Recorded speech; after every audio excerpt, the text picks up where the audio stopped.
is the most famous poem written about baseball by Ernest Thayer. It's called Casey at the Bat. Okay, I don't have a bat, but the outlook wasn't brilliant for the Mudville Nine that day. The score stood 4-2 with but one inning more to play. And so, when Cooney died at first and Barrows did the same, sickly silence fell upon the patrons of the game. A straggling few got up to leave in deep despair. The rest clung to that hope which springs eternal in the human breast. If only Casey could but get a whack at that, we'd put up even money now with Casey at the bat.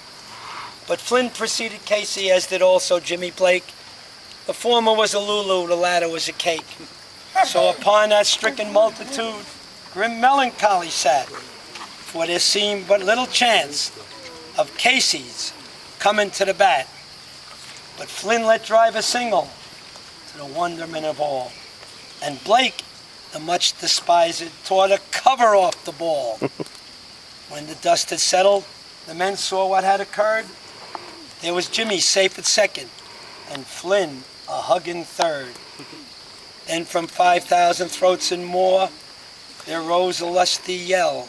It rumbled in the valley, it rattled in the dell, bounced upon a mountaintop, recoiled into the flat. For Casey, mighty Casey, was advancing to the bat. There was ease in Casey's manner as he stepped into his place. There was pride in Casey's bearing and a smile on Casey's face. And when responding to the cheers, he lightly doffed his hat. No stranger in the crowd could doubt 'twas Casey at the bat. 10,000 eyes were on him as he rubbed his hands with dirt. 10,000 hands applauded as he wiped them on his shirt. And while the writhing pitcher ground the ball into his hip, defiance gleamed in Casey's eyes. A sneer curled Casey's lip. Now the leather-covered sphere came hurtling through the air, but Casey stood watching it in haughty grandeur there. Close by the sturdy batsman, the ball unheeded sped. "That ain't my style," said Casey. "Strike one," the umpire said. Then from the benches black with patrons, there rose a mighty roar, like the beating of the storm waves on a cold and distant shore. "Kill him! Kill the umpire!" yelled someone from the stand. It's likely they would have killed him had not Casey raised his hand. The smile of Christian charity great Casey's visage shone. He stilled the rising tumult. He bade the game go on. Pointed to the pitcher. Once more the spheroid flew. Casey still ignored it. The umpire said, "Strike two." "Fraud!" cried the maddened thousands. The echo answered fraud. One scornful glance from Casey.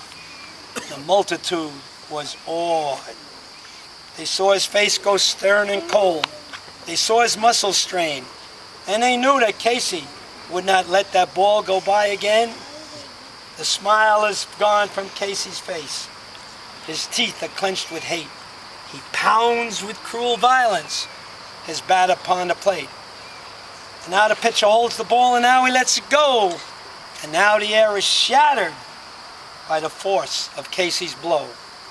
Somewhere in this favored land, the sun is shining bright. Somewhere bands are playing. Somewhere hearts are light. Somewhere men are laughing. Somewhere children shout. But there is no joy in Mudville. Mighty Casey has struck out. Okay, guys. Yay, Gilly!